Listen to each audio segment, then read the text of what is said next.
Alright, here we are. So this here is a little server I've been running with me and a few friends over the last little while here. We're just rebooting it, get things going again. So yeah. Naturally starting off with the extra traits, including the classic Deprived. Meaning I'm going to be left with nothing but what I am able to find in this building.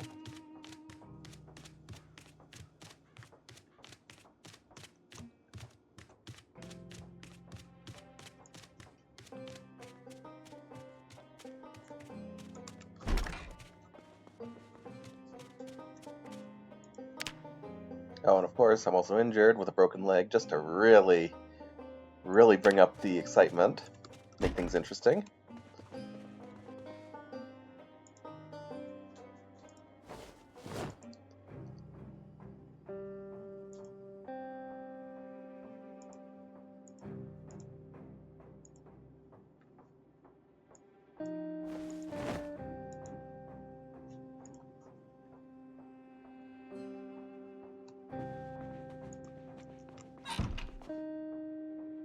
Well, it ain't much, ain't fancy, but at least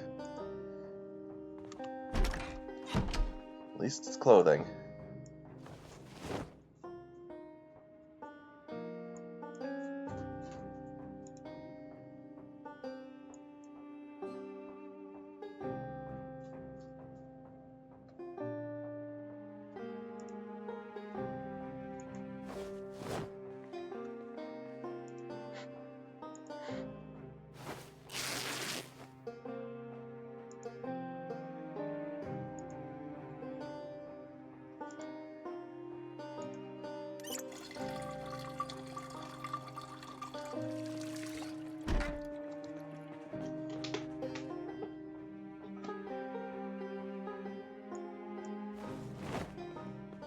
Never go wrong with the classic pencil.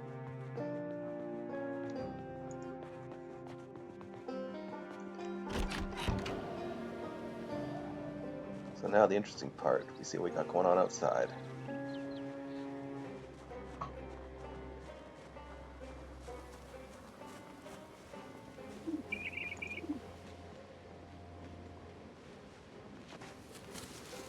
Now we have to play the classic game, House Alarm Roulette.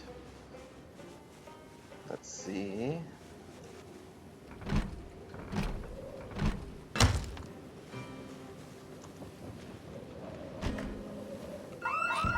And there we go. Right on schedule. Just gonna bug the neighbors for a bit. That place is a little too interesting. A little too exciting for my tastes.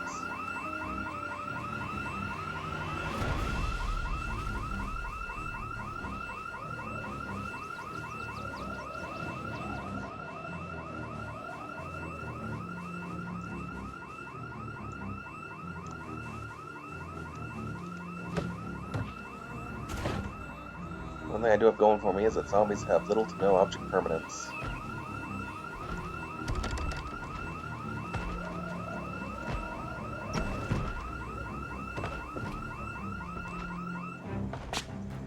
There we go, that's a little more like it.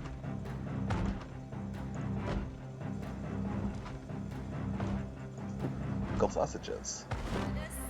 One of those treats that you really gotta love.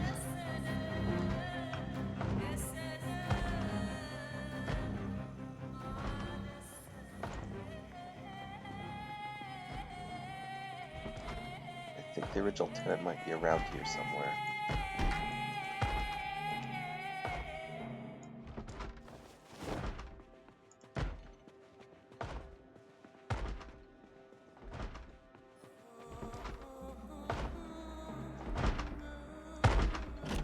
Last door. Why that house along across the street got him going. Or I'm not as stealthy as I think I am.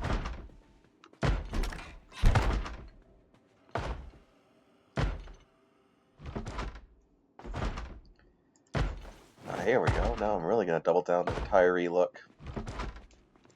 Ready for a game of golf.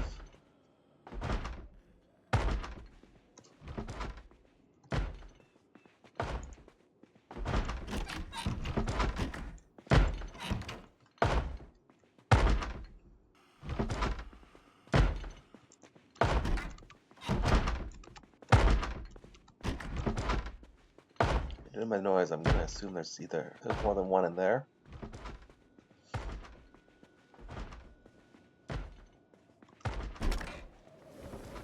Garden shed.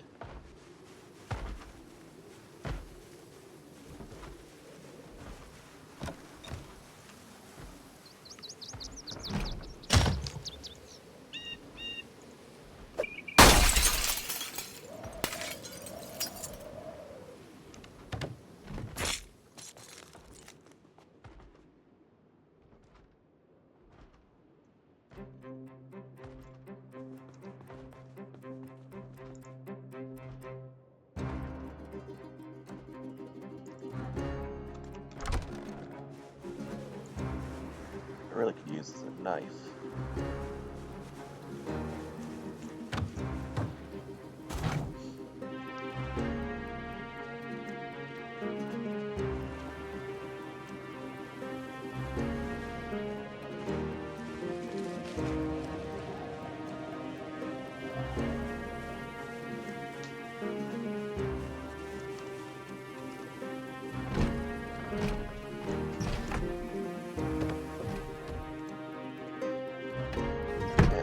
Behind me. Don't need any more people following me. Anyone following me in?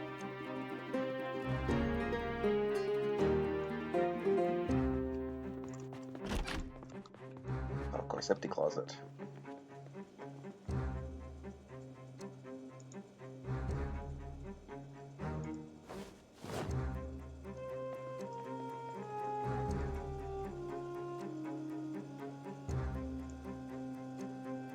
They never say no to some good jerky.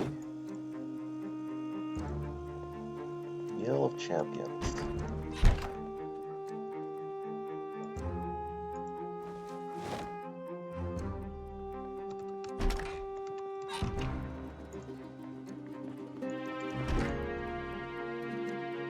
Oh, thank Lord. Pop a few of those little goodies.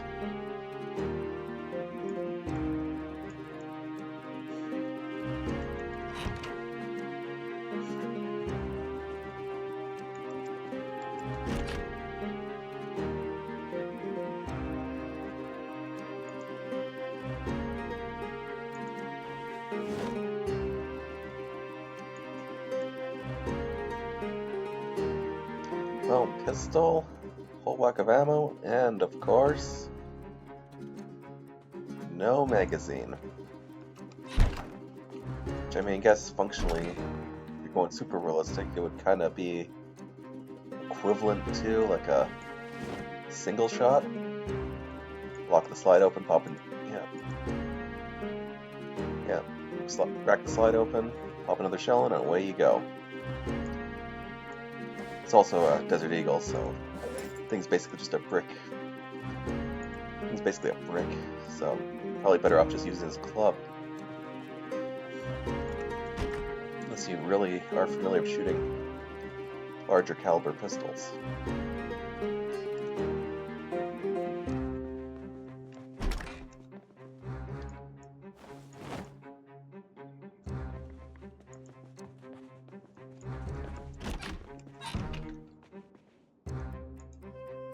Oh, here we go. Now we're styling.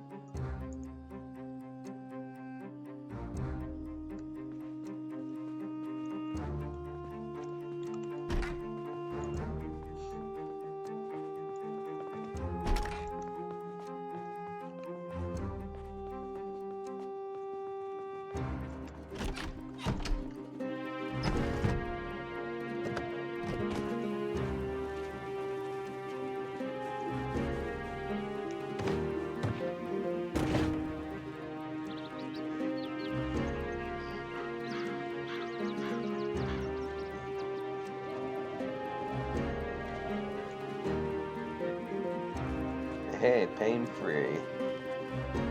Those are the really good painkillers.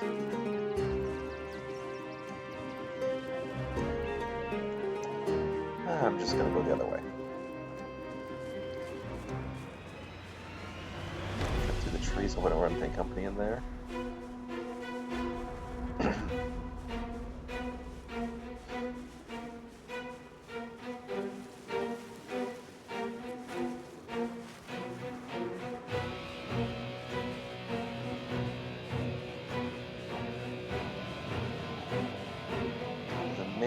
how quietly and quickly you can move.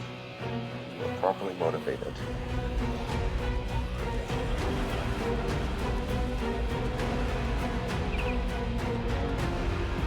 That's a point.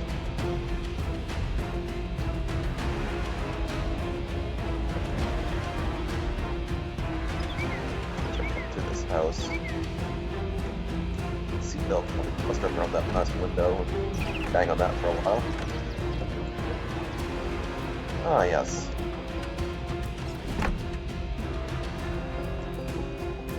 Beach enthusiast.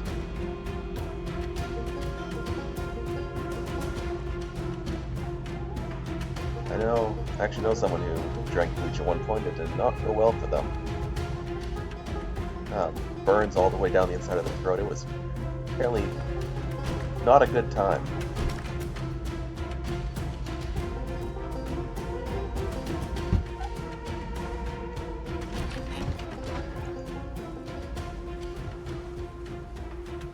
And I really stirred up the hornet's nest.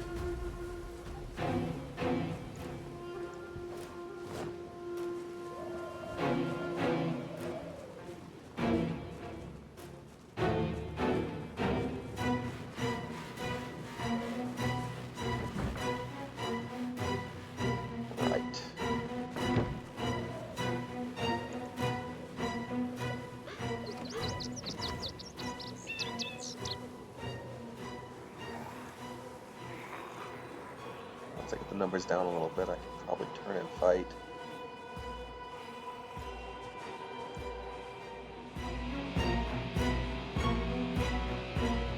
Well, I mean, other than there, I am going to be coming back here too with violent intent.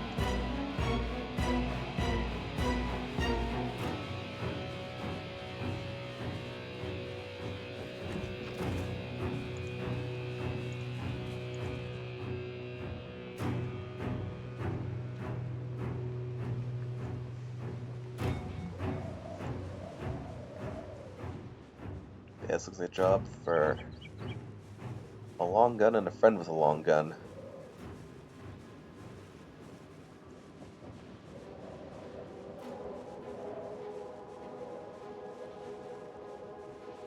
I'm just gambling on the fact that they're just gonna think I'm part of the fence.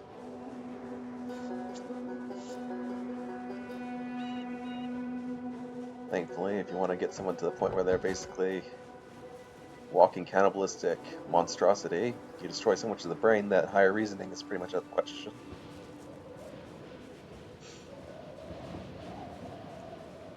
Get the garbage. Go full beer. Go old school with the beer bottle if I need to.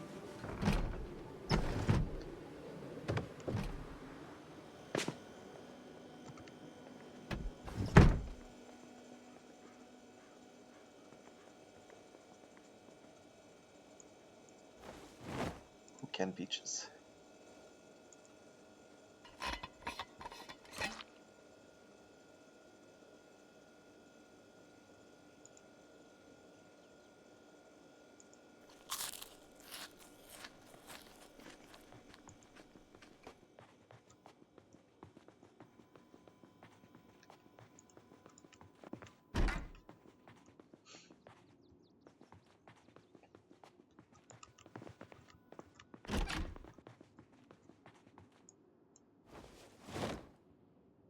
Oh, this one's got the mag.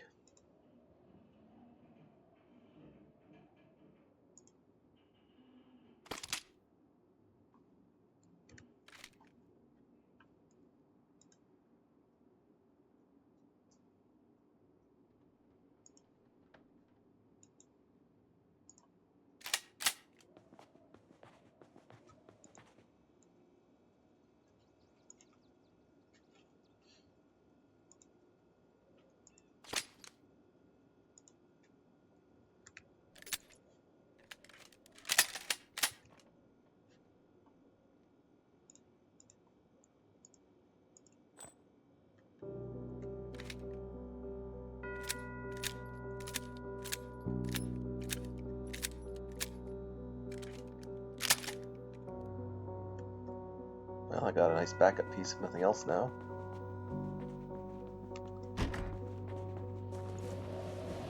Gotta love America.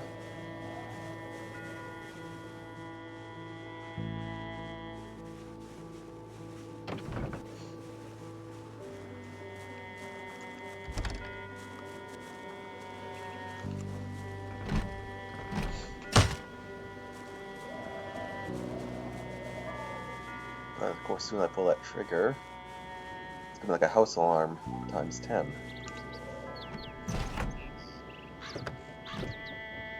And right now, I'm not exactly called proficient with firearms. So we're just gonna play it. We're just gonna play it chill.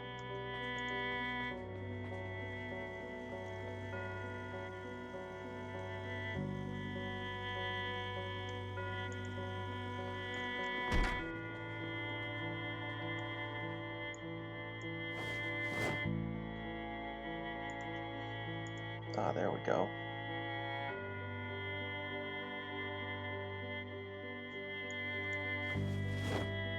Yeah, we're gonna face down the end of the world. You might as well look good.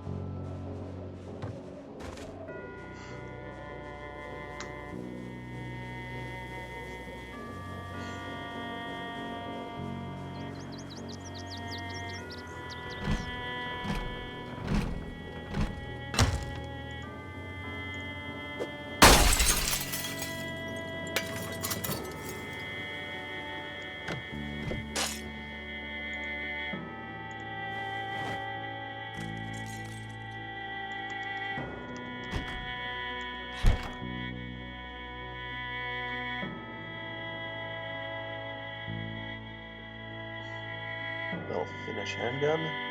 Don't know too much about these little Lockies. Or similar guns there. They're kind of not as well known. They are pretty neat though. There we go, another part of the Holy Trinity. Was that 2 hammers? Was 2, okay. There we go. Slowly getting together the ideal kit.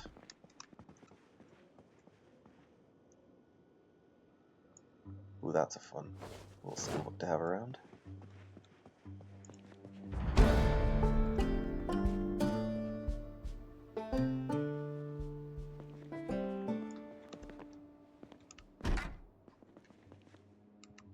Oh, here we go.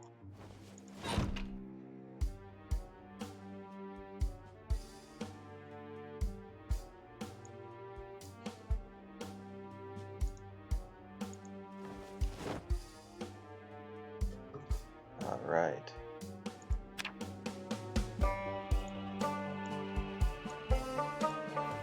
Now we can start properly moving. Lift the backpack. Boogie on out of here.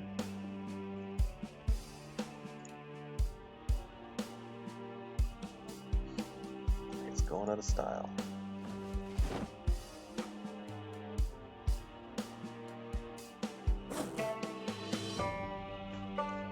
P38, I know. And go, and the Glock. Beggars can't be choosers.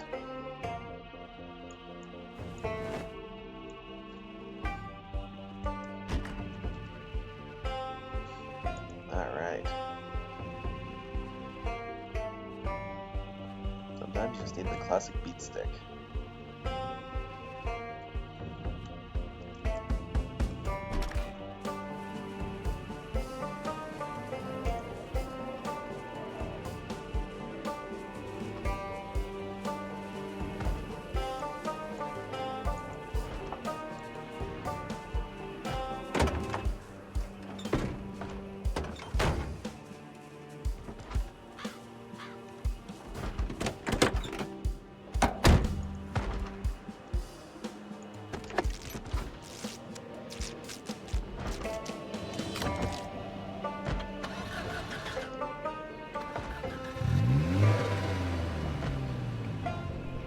Wow. And I like a little bit of immersive experience in my games, but I don't really want a copy of my personal car.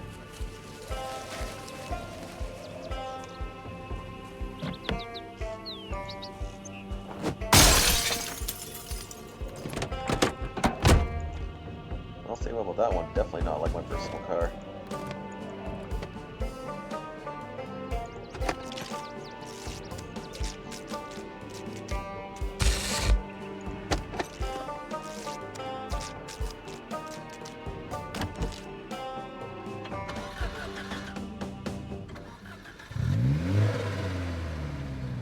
Oh, there we go. Well, this little guy is there, but he looks... You're getting a major 1980s vibe out of the overall design.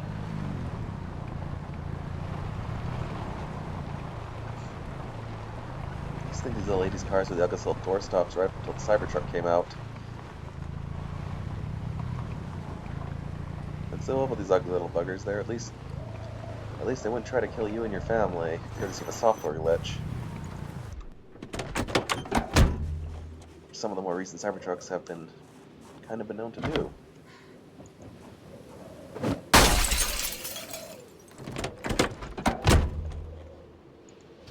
There we go.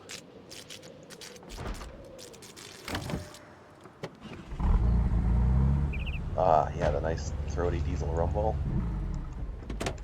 I learned how to drive stick shift in a truck like that. Whereas when I learned down there, they'd taken the service box off, placed it with a flatbed. Real kind of janky setup, but worked really good. Those service boxes too, especially if you get the cheaper ones made out of all steel, are scary heavy. It was the one I had there learned on there was a 1 ton, and the service box on it weighed about a ton and a half by itself. When they pulled it off, they had suspension problems, and they stuffed the flatbed on. No more suspension problems. Now, I'm here to tell you right now, there's definitely going to be something good in this one.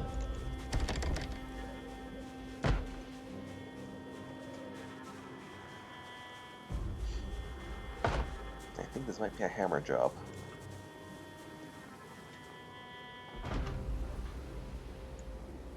You know what they say, when in doubt, you can always, when in doubt, modify your environment.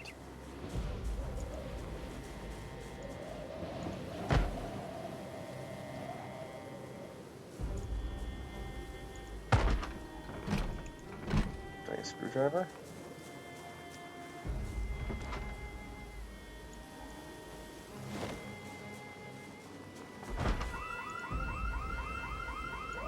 Okay, that time wasn't, I had nothing to do with that one.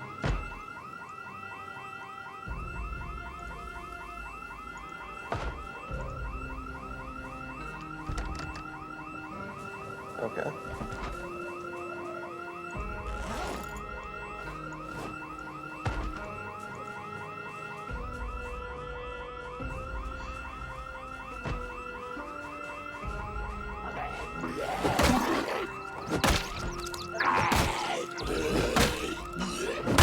And the Homer.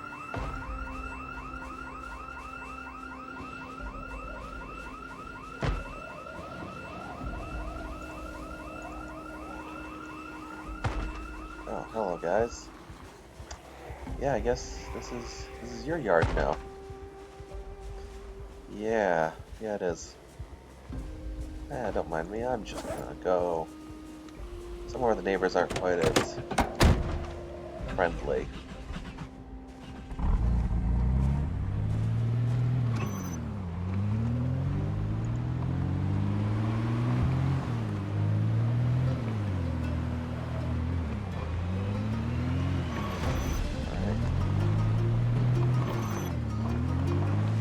Off-road.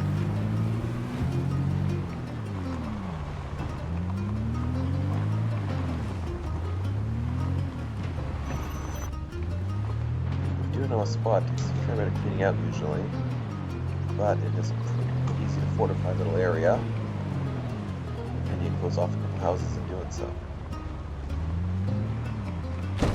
Sorry, officer. Just wondering. Yeah, one of those shotguns might be handy.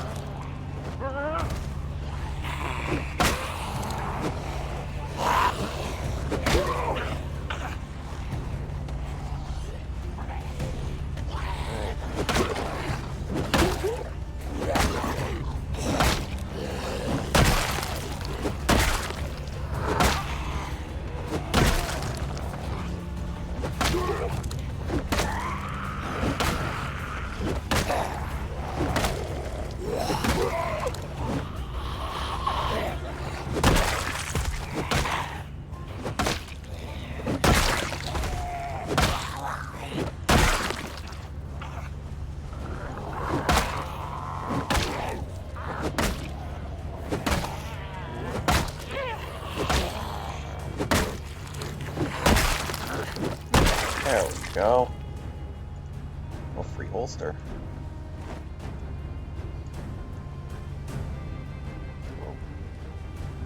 I can't remember what brand that little P is there. Ah, here we got the classic, the M29.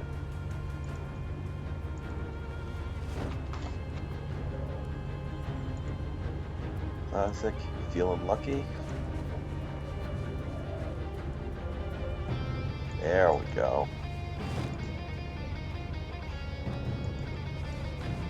Alright, I'm gonna grab one of these.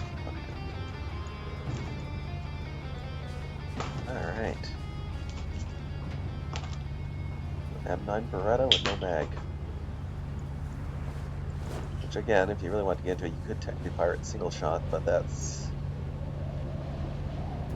clumsy, that's awkward at best, and downright stupid at worst.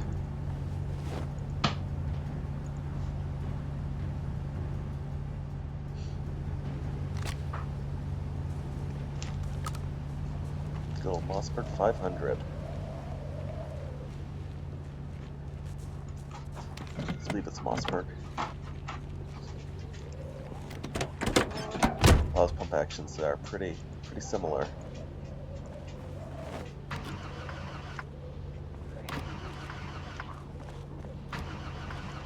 That's played up by used public service vehicles. By the time they're done rocking them, usually there's not a whole lot to use. Oh, that'd feel good on the broken leg.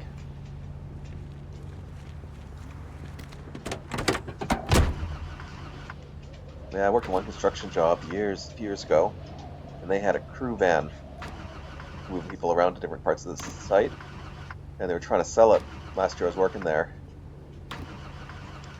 And they offered me a really good deal on it, I couldn't. The lineman was off. Someone had taken a taken a little light off-roading with it. Brakes were kind of iffy. Yeah. Oh, and then there was that urine smell that really just never really could be located. And yeah, they had like 3 or 4 of us in there at one point. They were looking for it. Not a thing. This day I don't know what it was, but ooh, good old 7.62 or 308.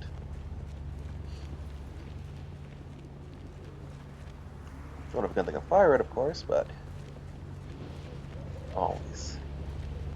You never go wrong with the price of ammo these days.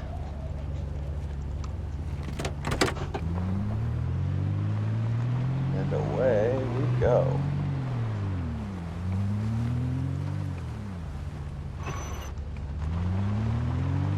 Just gonna take back streets for a bit. I don't really feel like ripping through that freeway.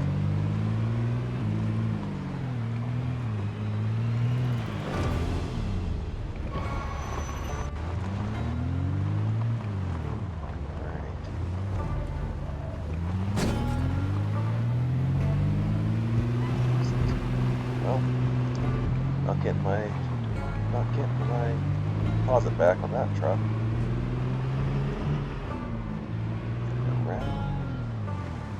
Oof.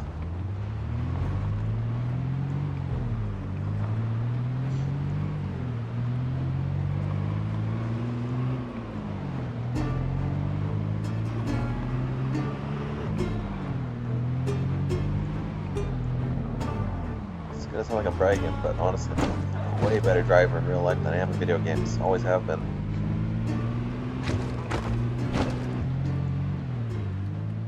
Working a lot of fairly crazy places, and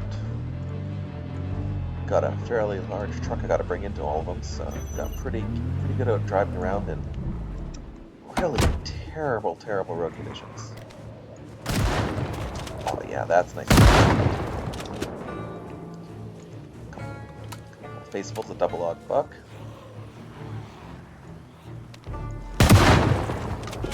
That's one thing that does bug me about video games.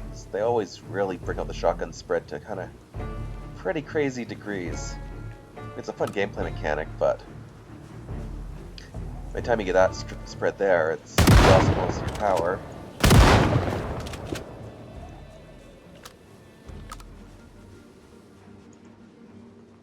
Alright, anyone else? else in the neighborhood? Which is pretty far off.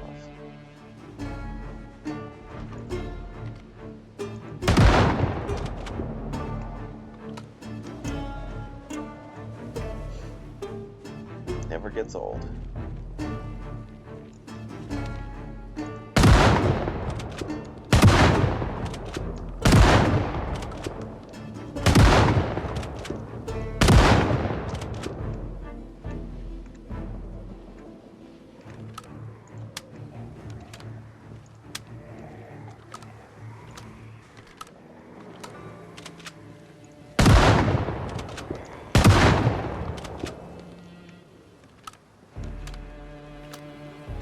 Always want one in the chamber. Seems everyone getting a little too touchy.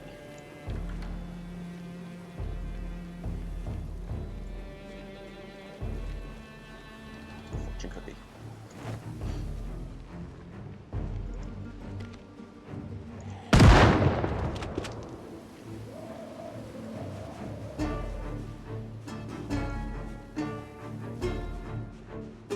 Yeah, this place I found a few games ago. It's a wonderful, wonderful, wonderful little hideout. Get a sledgehammer, knock down this fence here, wall it off. Join the two houses together with walls. Which is pretty much, by the time you got to clear out the trees there too, you're pretty much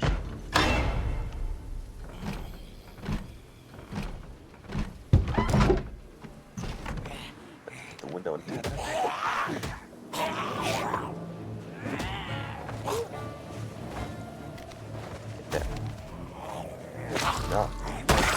No. Ammo, like so, ammo's expensive.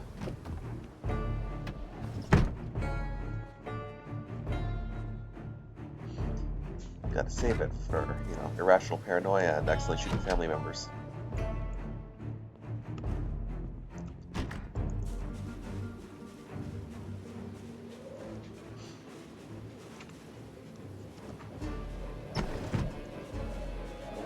Breaking those windows because they're a pain to replace. So there we go. So yeah, those come and go as they want in there, but that's okay.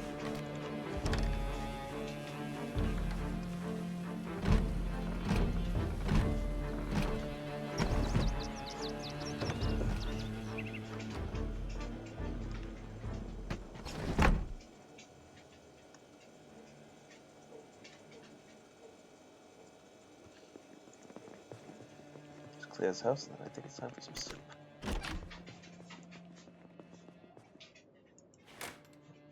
Ah, 625. I'm not sure about this gun. I know there are a couple of 45 auto revolvers out there. Most of them use like half moon clips.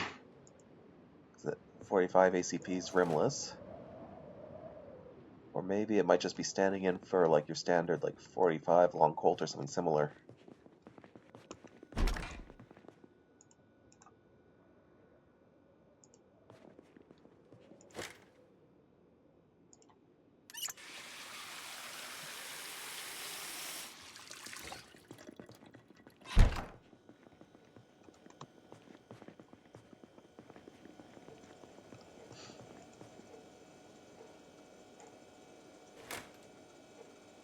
Or just be honest, 45 long Colt's another one of those rounds that actually has a bit more zip than a lot of people will think. Especially if you get the modern ammunition. If you want to have an interesting time, then you get the modern ammunition put into an old, one of the original 45 long Colt revolvers. You get some modern 45 long Colt though. Stick it in there, and because the older revolvers are based on black powder, the newer cartridges of smokeless powder are just gonna a little more powerful than they're designed for, and they'll just blow the damn thing up. That's where you get things like the Ruger Vanquero and like similar little reproductions, and they're actually almost better in a lot of ways because they've been reinforced. So you can actually fire them with modern ammunition without turning your hands into a little shrapnel playground.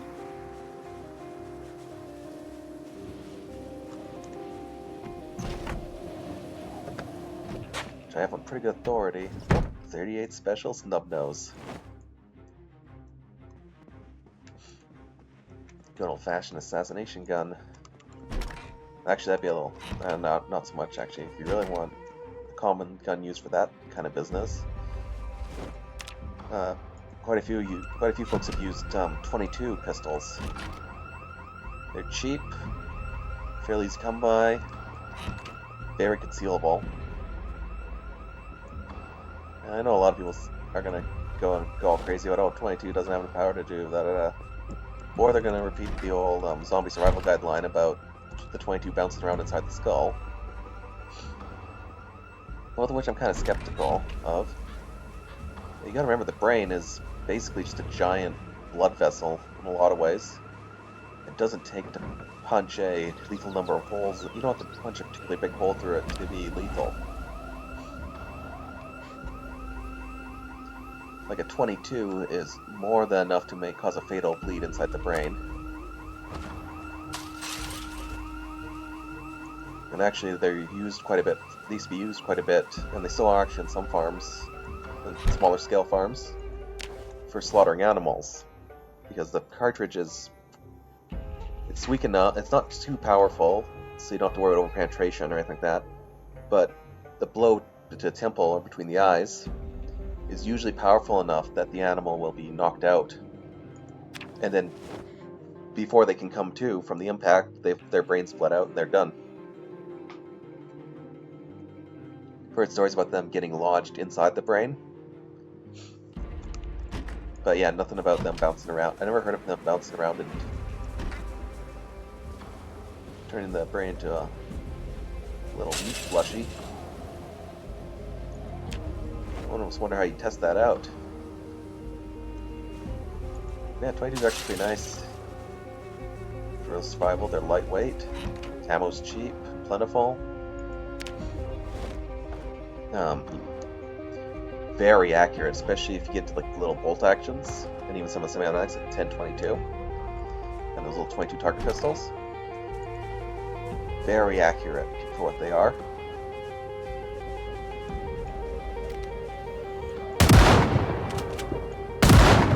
That's a lot of spread.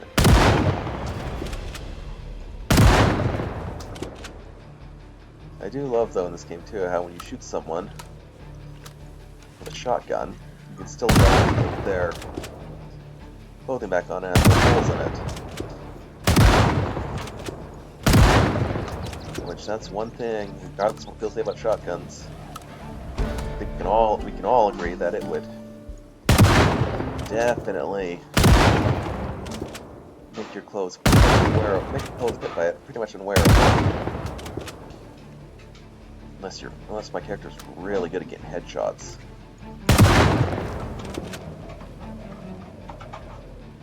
But honestly, you probably want to go center mass and try to just go and punch a hole in the spine.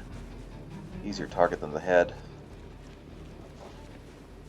And, you know, the whole goal, a lot of people assume the goal is to kill the zombie, but in reality, honestly, just the goal is to stop it.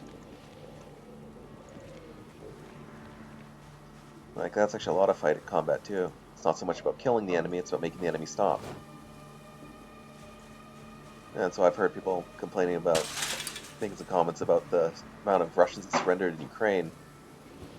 And they were very curious about why the Ukrainians were bothering taking prisoners. And well, what it comes down to is there, like, mass surrender? Well, they're, usually got mass surrender, it's at least a platoon-sized element. So there you have 50 guys who are out of the fight, and you didn't have to do a damn thing about it. You just gotta go and give them a bit of food.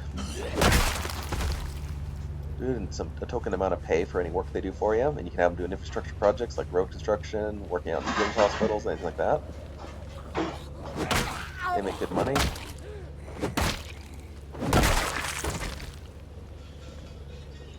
Really good money, actually. Especially if a lot of those are, especially by standards of military pay. Because military pay is usually set by national government. Well, the pay given by prisoner in war is internationally agreed upon, so in a lot of cases some of these guys are getting better paid than they were as soldiers.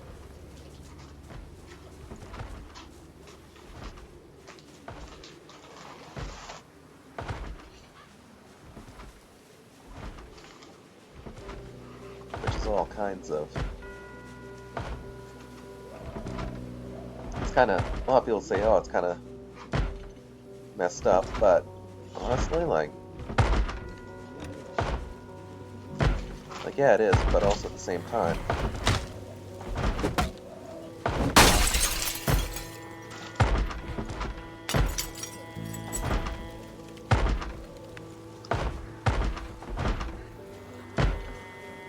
Jumping in there? Not so much. And then just stand back, wait for them to knock the door down.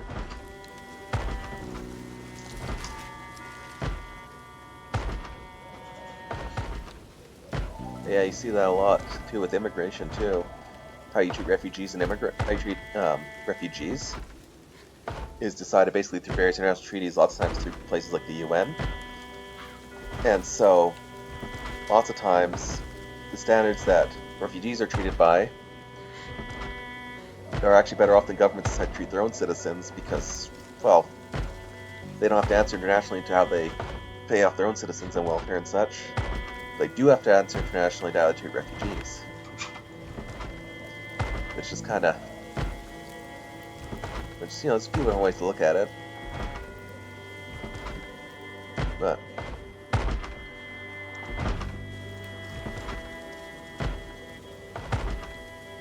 Yeah, I got some...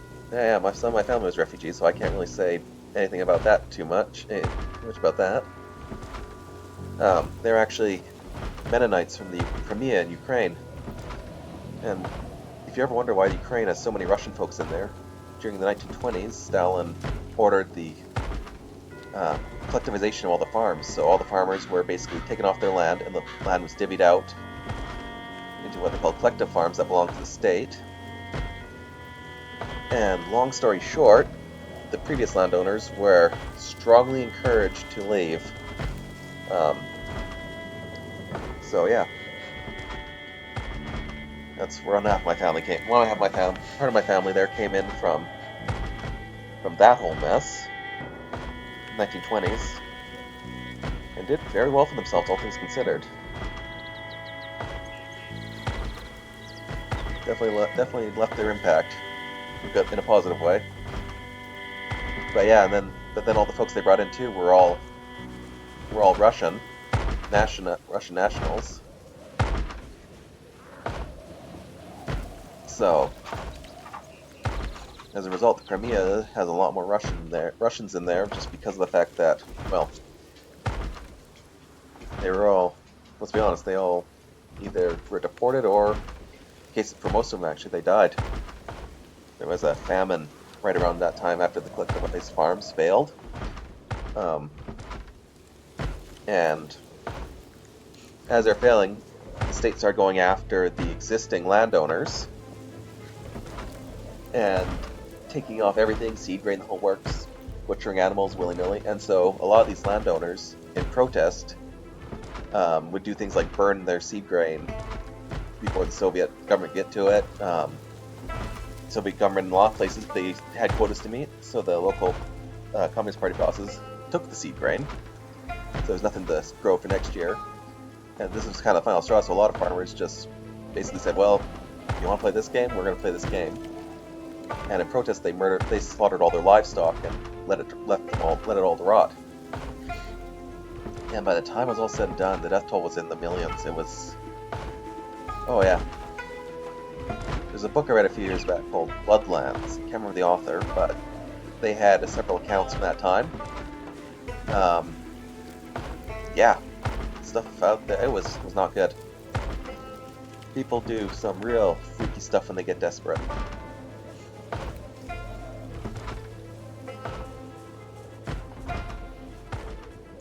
A lot of cannibalism.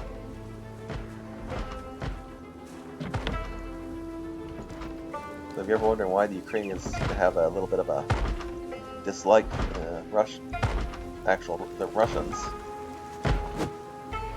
A lot of trauma from that whole episode.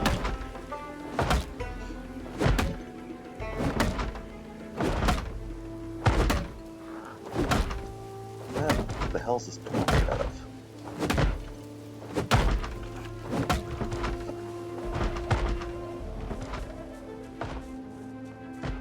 guess you have a good sturdy door and a nice proper frame. I guess you would feel the door would be doing that, but still.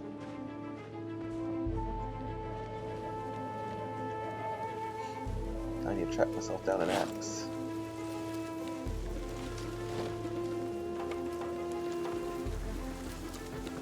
Oh.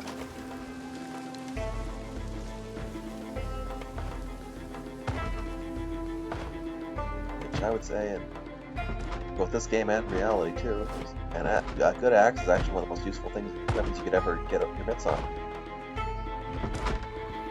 Not so much because it's a weapon, but because of how the fact that you can use it as intended.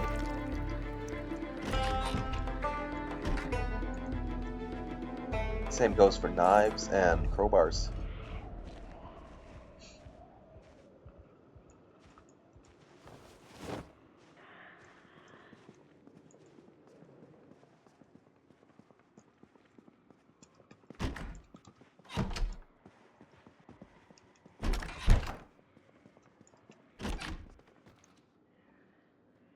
Ah, speak of the devil. Actually, that crowbar too. That's the good old Mastercraft. Judged by the color, anyway, it's one of those good old Mastercraft crowbars. They haven't changed design since like the 60s. They're only ever sold in one store, and that's Canadian Tire here. Which I just got out of myself for which country I live in there, but yeah. If you ever wonder why there's a store called American Tire everywhere, a whole lot of the folks making this game, the teams are Canadian and British of the developers, so they couldn't help it. And when they're referring to crowbars, of course, the Blue Mastercraft Special was lots of times kind of the first one that kind of popped up when you think of crowbar as a Canadian. I actually have one right now. They're nothing fancy. It's a crowbar. It does what it's supposed to do. Been doing a lot of light duty demolition work last couple of months.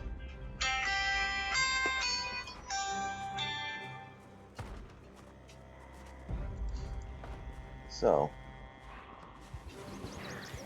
been giving it a lot of use. Bought a sweet little hobby farm as is a few years back. Tiny little thing, but it was a pretty nice place. The original owner was a family friend. Really awesome lady. So we knew the place pretty well already and everything. So she stops by every once in a while and we hang out, have a cup of tea. But a lot of the stuff around here is definitely showing its age.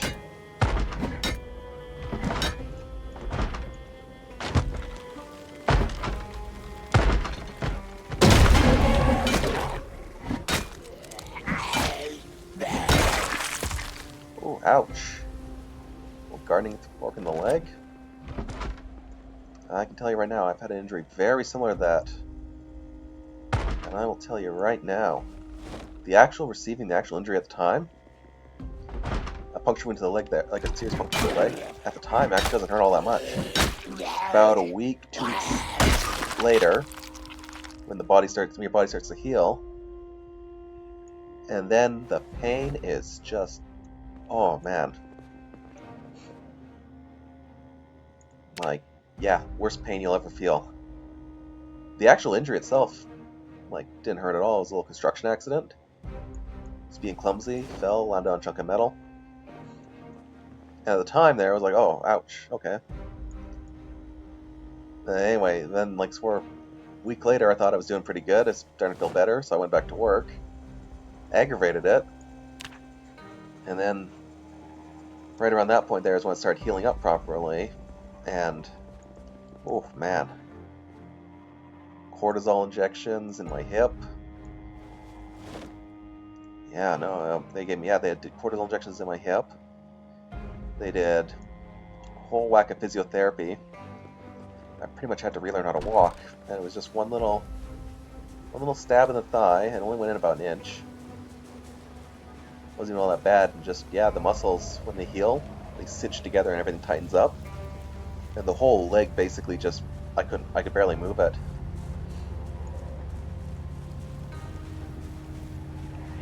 Real fun anatomy lesson there.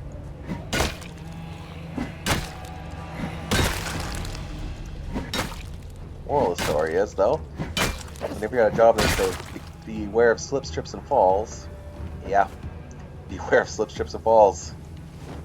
Because, jeez, good fall make you find religion.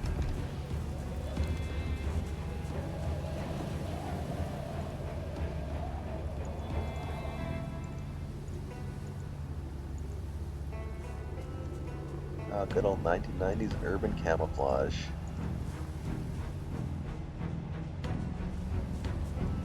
I'm just old enough to remember when that was the coolest shit ever. We used stuff all the cool, like, guys wearing the gray urban camouflage.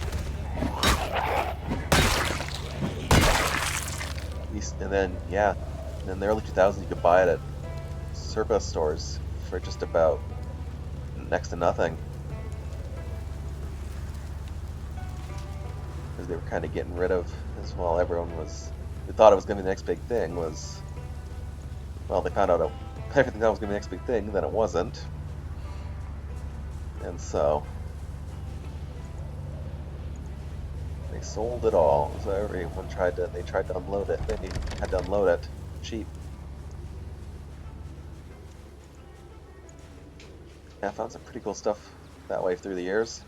I think the best one, though, was an East German steel helmet from the 1980s.